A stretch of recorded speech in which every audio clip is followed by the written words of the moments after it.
എല്ലാവർക്കും പുതിയ വീഡിയോയിലേക്ക് സ്വാഗതം. ഡ്രോൺ വീഡിയോ മുമ്പേ തന്നെ പോസ്റ്റ് ചെയ്തിട്ടുണ്ടെങ്കിലും DJI Air 2s ഫ്ലൈമോർ കോംബോയുടെ അൺബോക്സിങ്ങും ഫസ്റ്റ് ഫ്ലൈറ്റുമാണ് ഇന്നത്തെ വീഡിയോയിൽ. ഞാൻ ശ്യാം. വീക്കെൻഡ്സ് ചാനലിലെ വീഡിയോ ആദ്യമായി കാണുന്നവരുണ്ടെങ്കിൽ ഇതുവരെയുള്ള കൂടുതൽ വീഡിയോകൾക്കായി സബ്സ്ക്രൈബ് ചെയ്യുക. ഈ ഡ്രോൺ എനിക്ക് അറേഞ്ച് ചെയ്ത് തന്നത് ഞാൻ ലൈസൻസ് എടുത്ത സ്ഥാപനമാണ്. കവർ പോലും പൊട്ടിക്കാതെ കമ്പനി സീൽഡ് പാക്കിലാണ് അവർ എനിക്കിത് വാങ്ങി തന്നത്. ഈ കവർ എക്സ്ട്രാ പ്രൊട്ടക്ഷന് വേണ്ടി ചെയ്തതാണ്. അവർ അതിനെ നന്നായി കെയർ ചെയ്തതിനാൽ ഒരു എക്സ്റ്റേണൽ ഡാമേജ് പോലും സംഭവിച്ചിട്ടില്ല. രണ്ട് സൈഡും കട്ട് ചെയ്ത് പ്ലാസ്റ്റിക് റാപ്പ് ഓപ്പൺ ചെയ്തു.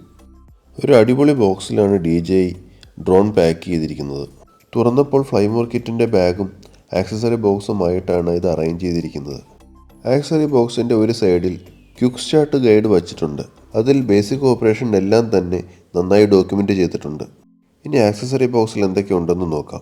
ഫ്ലൈമോർ കിറ്റിൻ്റെ ഡിസ്ക്ലോഷറും ഗൈഡുകളും ബോക്സിനകത്ത് വളരെ ഭംഗിയായി വെച്ചിരിക്കുന്നു. 2 സെറ്റ് എക്സ്ട്രാ പ്രൊപ്പല്ലേഴ്സ് ഫ്ലൈമോർ കിറ്റിൻ്റെ ഭാഗമായി തന്നിട്ടുണ്ട്. കൺട്രോളർ ചാർജ് ചെയ്യാനുള്ള USB-C cable, ND filter case, കൺട്രോളറിൻ്റെ ഫോണിലേക്ക് കണക്ട് ചെയ്യാനുള്ള USB-Cയും മൈക്രോ USB കേബിളുകളും, ഒരു സെറ്റ് എക്സ്ട്രാ ജോയ്സ്റ്റിക്ക് എന്നിവയാണ് ഇനി ഉണ്ടായിരുന്നത്. ഫ്ലൈമോർ കിറ്റിൻ്റെ ഭാഗമായി ലെതർ പോലെയുള്ള ഒരു ബാഗിലാണ് ഡ്രോൺ വച്ചിരിക്കുന്നത്.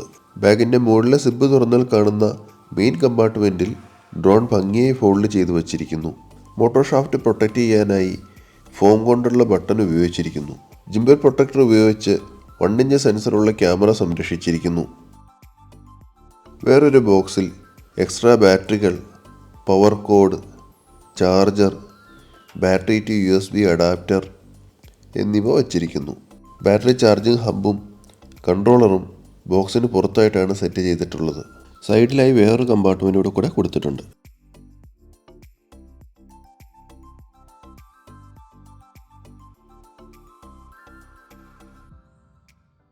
ആക്ടിവേറ്റ് ചെയ്യാത്ത ബാറ്ററികൾ പ്ലാസ്റ്റിക് പൗച്ചിൽ സേഫ് ആയിട്ടാണ് വച്ചിരിക്കുന്നത്. ND ഫിൽറ്റർ കേസും പ്ലാസ്റ്റിക് പൗച്ചിൽ നിന്ന് പുറത്തെടുത്തു. സൂര്യപ്രകാശത്തിൻ്റെ ഇൻറ്റൻസിറ്റിക്ക് അനുസരിച്ച് ഉപയോഗിക്കുന്നതിനായി 4 തരത്തിലുള്ള ND ഫിൽറ്ററുകളാണ് തന്നിട്ടുള്ളത്. ചാർജിങ് ഹബ്ബും കൺട്രോളറും പ്ലാസ്റ്റിക് പൗച്ചിൽ നിന്ന് പുറത്തെടുത്തു. ഒരു പെയർ ജോയ്സ്റ്റിക്കുകൾ കൺട്രോളിൻ്റെ സൈഡിൽ ഇൻസേർട്ട് ചെയ്തിട്ടുണ്ട്. 2 ക്ലോക്ക് വൈസ് പ്രൊപ്പല്ലറുകളും 2 ആൻറ്റി ക്ലോക്ക് വൈസ് പ്രൊപ്പല്ലറുകളും കൂടി കട്ട് ചെയ്ത് പുറത്തെടുത്തു. ഫസ്റ്റ് ടൈം ചാർജ് ചെയ്യുമ്പോഴാണ് ബാറ്ററി ആക്ടിവേറ്റ് ആകുന്നത്. ആദ്യം ചാർജർ ഹബ്ബിലേക്ക് കണക്ട് ചെയ്തു. ചാർജറിൽ തന്നെ കൺട്രോളർ ചാർജ് ചെയ്യാനുള്ള USB-C പോർട്ടും ഉണ്ട്. എല്ലാ ബാറ്ററികളും ഒരുമിച്ച് ചാർജ് ചെയ്യാനായി ഡ്രോണിലെ ബാറ്ററിയും കൂടി ഊരിയെടുക്കണം. അതിനായി വാണിംഗ് സ്റ്റിക്കർ ഊരി മാറ്റി ആംസ് എല്ലാം നിവർത്തി ലോക്ക് പ്രസ് ചെയ്ത് ഊരിയെടുത്തു. ചാർജിങ് പിന്നുകളുടെ അലൈൻമെൻറ്റ് കറക്റ്റാക്കി എല്ലാ ബാറ്ററികളും ഹബ്ബിലേക്ക് കണക്ട് ചെയ്തിട്ട് ചാർജിങ് ഓൺ ചെയ്തു. അതിനുശേഷം എല്ലാ ബാറ്ററികളും ആക്ടിവേറ്റ് ആക്കി. ഫുൾ ചാർജ് ആയതിനു ശേഷം ബാറ്ററി ഡ്രോണിലേക്ക് വീണ്ടും കണക്ട് ചെയ്തു. ഇനി കൺട്രോളർ ഐഫോണുമായി കണക്ട് ചെയ്യണം. അതിനായി ഫോൺ ഹോൾഡർ പുൾ ഔട്ട് ചെയ്ത് ഓപ്പൺ ചെയ്തു. DJI ഡിവൈസുകളെല്ലാം MFI സർട്ടിഫൈഡ് ആയതിനാൽ ലൈറ്റ്നിങ് കേബിളാണ് കൺട്രോളറിലുള്ളത്. ഹോൾഡറിൽ ഇൻസെർട്ട് ചെയ്യാൻ പറ്റുന്നുണ്ടെങ്കിലും കവർ ഉള്ളതിനാൽ ലൈറ്റ്നിങ് കേബിൾ ഫോണിൽ കണക്ട് ചെയ്യാൻ പറ്റുന്നുണ്ടായിരുന്നില്ല. അതുകൊണ്ട് കവർ ഊരി മാറ്റി വീണ്ടും കണക്ട് ചെയ്തു. DJI ഫ്ലൈ ആപ്പ് നേരത്തെ തന്നെ ഇൻസ്റ്റാൾ ചെയ്തിരുന്നു. അതിനാൽ കൺട്രോളർ ഓൺ ചെയ്തപ്പോഴേക്കും ഇൻട്രോ വീഡിയോ ഓട്ടോമാറ്റിക്കായി പ്ലേ ചെയ്തു. അതിനുശേഷം ടേംസ് ഓഫ് യൂസ് മെനു വന്നു. ഒന്ന് ഓടിച്ചു വായിച്ചതിന് ശേഷം എഗ്രി കൊടുത്തു. ആപ്പ് ട്രാക്കിംഗ് വേണ്ട എന്ന് സെലക്ട് ചെയ്തതിന് ശേഷം GPS പെർമിഷൻ ചോദിച്ചപ്പോൾ അലോ വൺസ് സെലക്ട് ചെയ്തു. അതിനുശേഷം ആക്സസ് ടു ഫോട്ടോസ് ചോദിച്ചപ്പോൾ സെലക്ട് ഫോട്ടോസ് കൊടുത്തു. ഈ ഇൻഫർമേഷൻസ് എല്ലാം ടിക്കറ്റ് കൊടുത്താൽ DJI കളക്ട് ചെയ്യുമെന്നാണ് പറയുന്നത്. DJI product improvement program not now എന്നും കൊടുത്തു. DJI ഫ്ലൈയിങ് ആപ്പിലെ സെറ്റിംഗ്സ് എല്ലാം കഴിഞ്ഞതിനാൽ ഡ്രോൺ ഓൺ ചെയ്യാം. കൺട്രോളറും ഡ്രോണും കണക്റ്റ് ആയപ്പോൾ ആക്ടിവേറ്റ് ചെയ്യാനുള്ള മെനു വന്നു. ഇമെയിൽ ഉപയോഗിച്ചാണ് ആക്ടിവേറ്റ് ചെയ്തത്. റീസ്റ്റാർട്ടിന് ശേഷം ആക്ടിവേഷൻ സക്സസ്ഫുള്ളായി. അതിനുശേഷം ഫേംവെയർ അപ്ഡേറ്റ് ചെയ്യാനായി സെലക്ട് ചെയ്തു. ഫേംവെയർ അപ്ഡേഷൻ എല്ലാം കഴിഞ്ഞതിനാൽ പ്രൊപ്പല്ലർ ഇൻസ്റ്റാൾ ചെയ്യണം. അതിനായി ആൻറ്റി ക്ലോക്ക് വൈസ് റൊട്ടേഷൻ തിരിച്ചറിയാനുള്ള ഓറഞ്ച് റിംഗ് പ്രൊപ്പല്ലറിലും മോട്ടോറിലും ഉറപ്പുവരുത്തണം. 4 പ്രൊപ്പല്ലറുകളിലും കൃത്യമായി മാർക്ക് ചെയ്തിരിക്കുന്ന പോലെ തന്നെ ലോക്ക് ചെയ്യേണ്ടതാണ്. കൺട്രോളറും ഓണാക്കി ഡ്രോണും ഓണാക്കി നമ്മൾ ഫസ്റ്റ് ഫ്ലൈറ്റിന് റെഡിയായിട്ടിരിക്കുകയാണ്.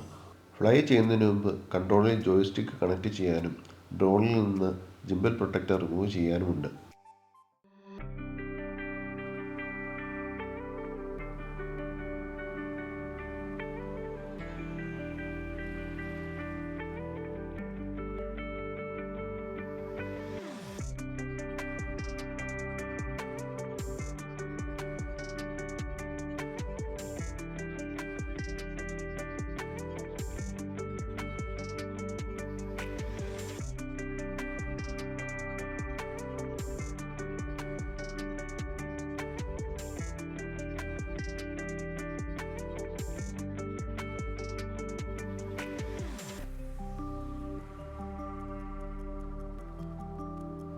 വീഡിയോ കണ്ട എല്ലാവരും ലൈക്ക് ചെയ്യണമെന്നും കൂടുതൽ ഡ്രോൺ വീഡിയോകൾ കാണാൻ ചാനൽ സബ്സ്ക്രൈബ് ചെയ്യണമെന്നും ആഗ്രഹിക്കുന്നു. വീഡിയോകൾ മിസ്സാകാതെ കാണാൻ നോട്ടിഫിക്കേഷൻ ഓൺ ചെയ്യുക. ആദ്യം മുതൽ അവസാനം വരെ വീഡിയോ കണ്ട എല്ലാവർക്കും നന്ദി. നമസ്കാരം.